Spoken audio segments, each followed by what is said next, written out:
Pagi, siang, atau sore Pak Gusti. Sekarang kami dari kelompok Marxisme bersama saya Ian dan rekan-rekan saya yaitu Zana, Astrid, Dinda, dan Devi. Sekarang saya akan membahas isu Marxisme dalam HI. Rizkika, di sini saya akan menjelaskan mengenai posisi perspektif pada Great Debate. Jadi, pertama-tama perdebatan besar di sini dijelaskan mengenai kesejahteraan internasional dan kemiskinan internasional. Kemudian Great Debate yang terdapat strukturalisme itu terdapat pada Great Debate 3 dengan perspektif behavioralisme, di mana perspektif ini menghasilkan neoliberal dan neorealis. Neoliberal adalah asumsi dan ide-ide kaum liberal lama tentang kemungkinan kemajuan dan perubahan. Dan neoliberal menjunjung tinggi pada perdagangan bebas dan sudah mulai mempercayai adanya sistem anarki pada hubungan internasional. Kemudian, neorealis. Neorealisme sendiri sering dikenal dengan pendekatan teoritis yang dominan pada perkembangan HI. Namun, pada neorealis ini sistemnya lebih terstruktur dan lebih memfokuskan diri pada keamanan negara. Kemudian, dalam debat neorealis dan neoliberalisme ini terdapat 6 focal points yang terdiri dari anarki, international cooperation, corporation, gains, state goals, intention, and capabilities, dan institution and regimes. Pada anarki, debat ini menghasilkan dua perdebatan di mana neorealis yang menganggap negara harus survive dan neoliberalis menganggap aktor negara harus bekerja sama. Di antara perdebatan ini, institusi dan organisasi internasional merupakan aktor yang ada dalam hubungan internasional, serta keamanan dan perdamaian internasional merupakan tujuan yang penting dalam hubungan internasional. Kemudian muncullah Karl Marx dengan Marxism yang berbicara sepenuhnya mengenai ekonomi.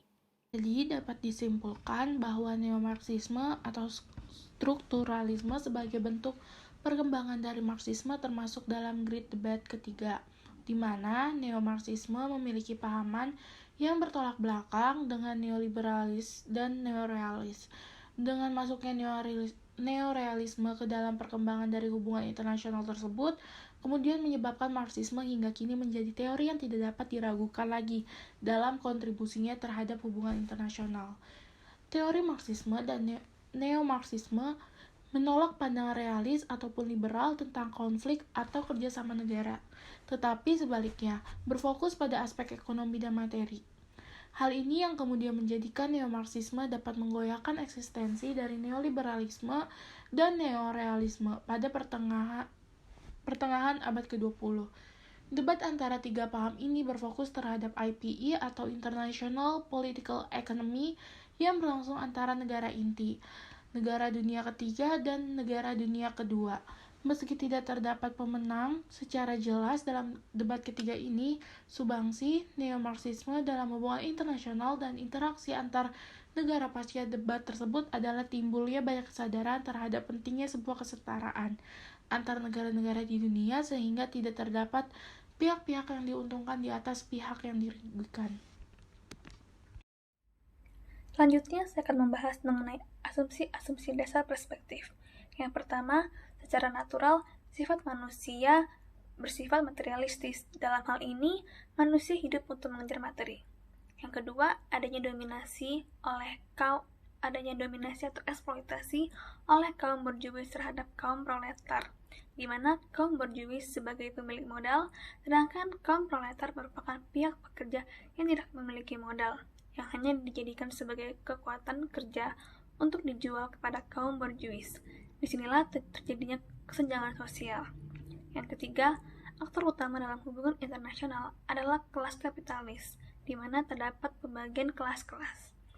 Yang keempat, negara dianggap tidak ada karena dinilai sebagai hambatan untuk pencapaian kesejahteraan individu. Yang kelima, pergerakan yang bagus dalam sejarah adalah hasil dari perjuangan kelas ekonomi.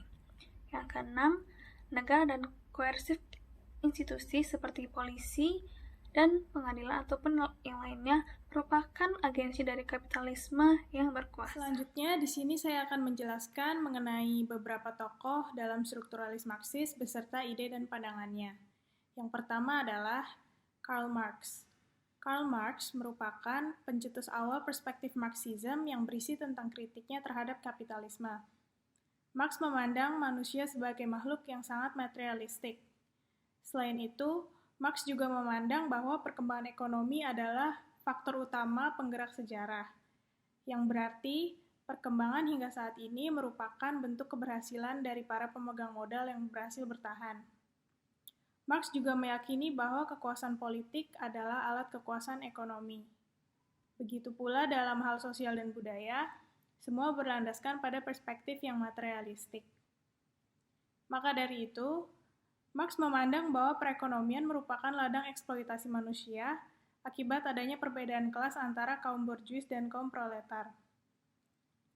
Marx juga memperkirakan bahwa suatu saat nanti, kaum proletar akan melakukan revolusi politik dan menggantikan sistem kapitalis menjadi sistem yang sosialis. Yang kedua adalah Friedrich Engels. Elemen penting dalam pemikiran Marx dan Engels merupakan konsep materialistiknya terhadap manusia dan pandangan bahwa perkembangan ekonomi secara efektif merupakan penggerak sejarah. Engels meneruskan perspektif Marxisme dan berkembang menjadi strukturalisme. Engels berpendapat bahwa negara adalah komite borjuis yang bertujuan untuk mengkonsolidasikan dan mempertahankan posisi sebagai kelas yang dominan. Maka, negara yang kapitalis itu dianggap sebagai alat para kaum borjuis untuk mengeksploitasi para kaum proletar, sehingga negara dipandang tidak pernah netral karena selalu berpihak kepada kaum borjuis. Sehingga Engels memiliki mimpi untuk menghapuskan negara-negara di dunia. Yang ketiga adalah Gramscian. Pemikiran Gramscian serupa seperti Engels, di mana Gramscian berpendapat bahwa kekuatan para hegemon, atau dalam aspek ini adalah kaum borjuis, mengakibatkan revolusi yang telah menyebarkan ide-ide atau nilai-nilai mereka yang tanpa disadari telah diterima secara sukarela oleh masyarakat. Dikarenakan yang dapat menyebarkan nilai-nilai hanyalah kaum elit yang memiliki kekuasaan hegemon di atas masyarakat. Yang keempat adalah Immanuel Kant. Kant mencetuskan World System Theory yang menjelaskan bahwa negara-negara di dunia membentuk suatu struktur hierarki yang vertikal, di mana negara-negara dibedakan menjadi negara pemilik modal atau core dan negara pekerja atau periperi, di mana negara core itu bersifat sangat eksploitatif terhadap negara periperi. Yang kelima adalah Immanuel Wallerstein. Wallerstein meneruskan pemikiran Immanuel Kant dan menambahkan negara semi-periperi sehingga teori sistem dunia diklasifikasikan ke dalam 3 bagian, yaitu core, semi-periperi, dan periperi. Negara core adalah negara maju atau kapitalis. Sedangkan negara periperi adalah negara miskin atau negara proletar. Dan negara semi-periperi adalah negara berkembang sebagai penengah di antara keduanya. Dengan sistem ini, terbentuk struktur hubungan yang horizontal di mana negara proletar dan negara kapitalis keduanya saling membutuhkan, terutama negara proletar yang sangat bergantung kepada negara kapitalis. Bersamaan dengan itu, terciptalah sebuah dependensi teori atau teori ketergantungan yang menjelaskan lebih lanjut akan situasi tersebut. Lalu yang keenam ada Lenin. Lenin yang meneruskan teori Marxisme dan mewujudkannya menjadi sebuah tindakan. Ajaran Marxisme yang dibawa Lenin dikenal menjadi Marxisme-Leninisme. Oleh Lenin, Marxisme bergeser menjadi komunisme. Teori imperialisme Lenin menyatakan bahwa akhir dari kapitalisme adalah penjajahan baru yang kemudian akan tumbang. Dengan bertumpu pada perspektif Marxis, Lenin menganggap kapitalisme itu seperti bibit yang akan pecah seiring berjalannya waktu, dan revolusi pun akan terjadi. Lenin melihat bahwa kaum proletar harus bisa mandiri dan berdiri sendiri supaya dapat bekerja sama dengan kaum borjuis, sehingga menciptakan tatanan revolusi politik yang baru dan menjatuhkan kapitalisme, yaitu komunisme. Sehingga Lenin memandang bahwa kaum proletar itu sebagai sumber utama terjadinya revolusi.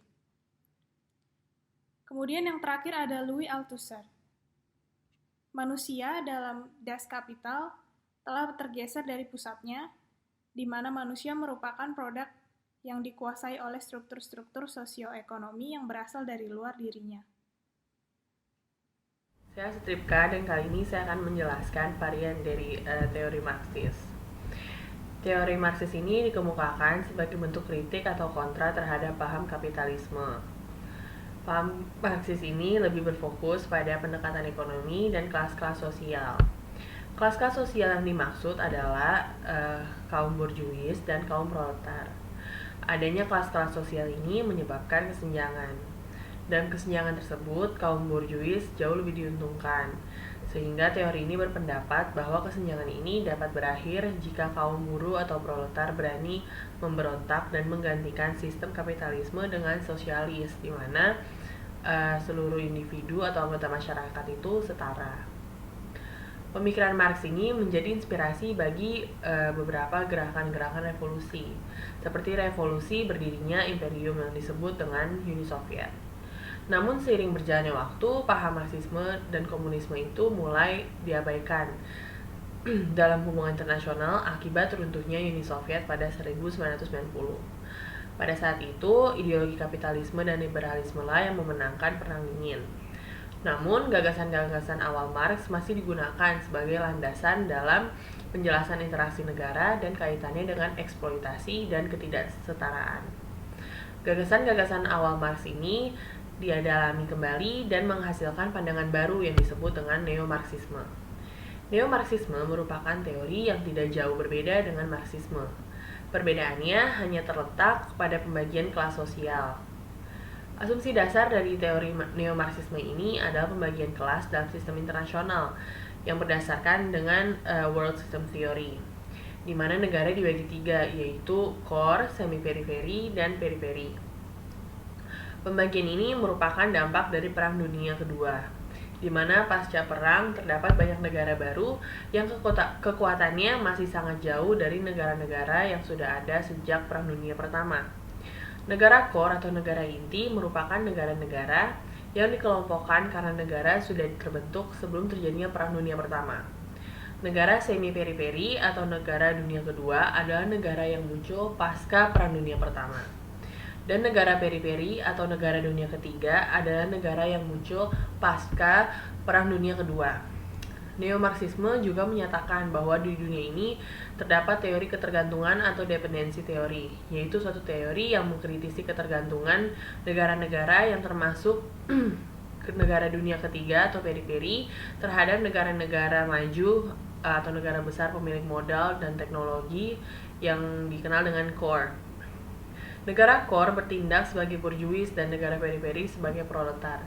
Kondisi ini memaksa negara miskin untuk masuk dan terlibat dalam kapitalisme global yang menyebabkan mereka bergantung pada negara kaya. Bagi negara core, hal ini adalah lahan untuk perluasan kapitalisme mereka di atas negara periferi. Dan saya akan menjelaskan mengenai kritik-kritik terhadap strukturalis Marxism. Yang pertama adalah terlalu fokus dalam materialisme saja. Dalam Marxisme, Karl Marx menyatakan bahwa perkembangan ekonomi secara efektif merupakan penggerak sejarah. Hal itu berarti Marx terlalu mendewakan konsep materi sebagai penggerak utama sejarah maupun kehidupan.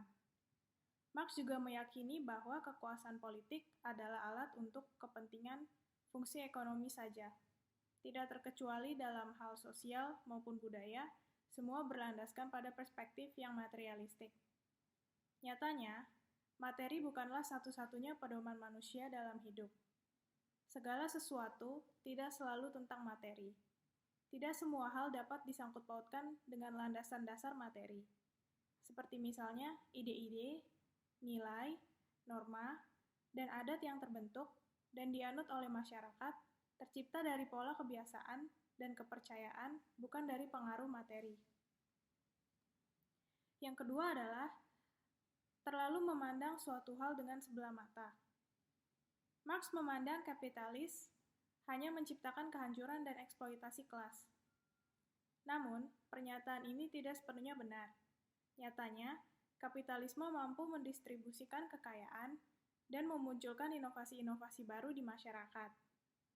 Kapitalisme mengakui adanya kepemilikan hak privat sebagai bentuk penghormatan atas hak milik seseorang dalam menggunakan asetnya dengan kehendak penuh.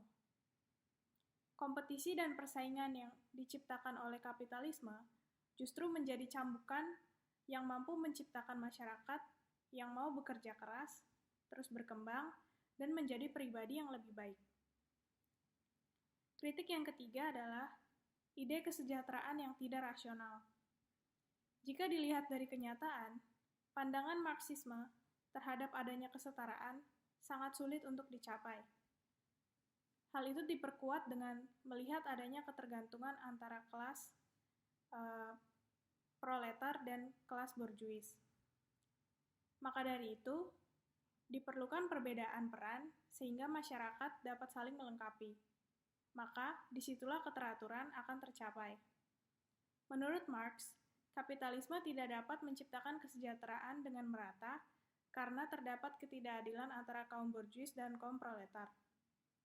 Nyatanya, kesejahteraan yang dapat memuaskan semua pihak itu hanyalah utopia yang tidak akan pernah tercapai. Karena setiap hal dalam kehidupan pasti selalu ada pihak yang menang maupun pihak yang kalah. Tidak terkecuali dalam sosialisme, pihak yang menang adalah pemerintah dan pihak yang kalah adalah masyarakat. Kritik yang keempat, Marxisme penuh dengan pernyataan kosong. Menurut Marx, tatanan kapitalisme lambat laun akan hancur oleh revolusi sosial dan tergantikan oleh sosialisme dalam hitungan waktu. Nyatanya, negara-negara besar mampu mempertahankan kapitalismenya dalam jangka waktu yang lama. Negara kapitalisme juga terbukti selalu lebih unggul karena menciptakan masyarakat yang mau bekerja keras. Hal ini dibuktikan bahwa selama negara-negara kapitalisme terus berdiri kokoh, maka kapitalisme tidak akan semudah itu mengalami kehancuran hanya dalam hitungan waktu. Isu Marxisme dalam hal itu di mana negara periferi memproduksi bahan mentah dan mengekspor ke negara semi periferi, dan negara periferi mengekspor barang setengah jadi ke negara core atau negara inti. Lalu negara inti mengekspor lagi barang jadi ke negara semi periferi dan periferi dengan harga yang lebih tinggi. Contohnya itu ada Nike Sweatshop, di mana pabrik Nike membuka pabrik di Indonesia karena mereka tertarik dengan gaji buruh yang rendah dan murah. Para pekerjanya tidak diperlakukan dengan manusiawi karena mereka kadang gajinya itu tidak langsung dibayarkan, tidak mendapatkan tunjangan kesehatan. Mereka mengeksploitasi para pekerjanya. Yang penting produksi jalan, tapi kemakmuran pekerjanya tidak terlalu dipikirkan. Sekian presentasi kelompok kami tentang teori Marxisme. Terima kasih atas perhatiannya Pak. Tuhan berkati dan sehat selalu.